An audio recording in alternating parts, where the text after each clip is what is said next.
Tiniyak ng Land Transportation Franchising and Regulatory Board o LTFRB ang pagkakalob ng tulong pinansyal para sa mga naulilang pamilya ng mga nabiktima ng aksidente ng Valisno Bus. Nagbabalik si Sweden Velado. Matapos sumalpok sa poste sa Quirino Highway ang pampasaherong bus na Valisno Miyerkules ng umaga dahil sa matuling pagpapatakbo ng tsuper nito na siyang ikinasawi ng 4 na pasahero ng Land Transportation Franchising and Regulatory Board o LTFRB na magpapaabot ito ng tulong pinansyal sa mga naulilang pamilya ng mga biktima. Meron po kasi kaming LTFRB Passenger Personal Accident Insurance Program. Under sa program nito, pag namatay ang isang pasahero, merong 150,000 sa insurance benefit.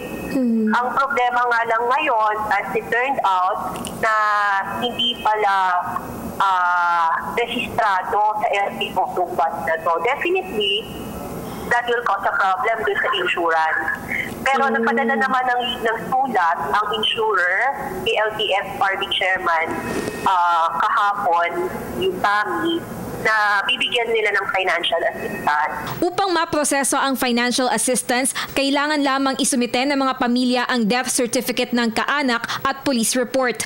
Giit ng LTFRB, wanag na lumabag sa mga patakaran at regulasyon ng LTO ang Valisno Bus Express, kaya naman epektibo ngayong Huwebes ang 30-day suspension ng LTFRB sa mga bus ng Valisno at hindi na ito maaaring makita pang bumibiyahe sa mga lansangan.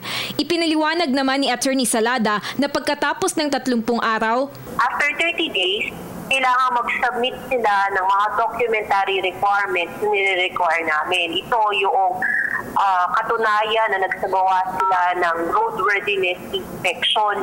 Doon, ito po ay binibigay ng LTO. So, kailangan dalhin nila yung 62 units na yun lahat sa LTO. Meron din dapat silang ginagawang driver's training. Kumuha sila dapat ng police and NBI clearance sa lahat ng kanyang mga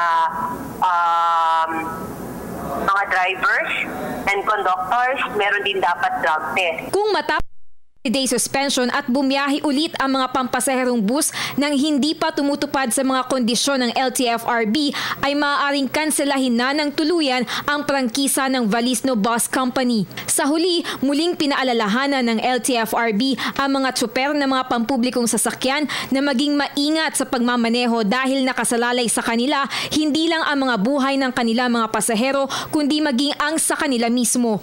Para sa Telebisyon ng Bayan, ako si Sweden Velado.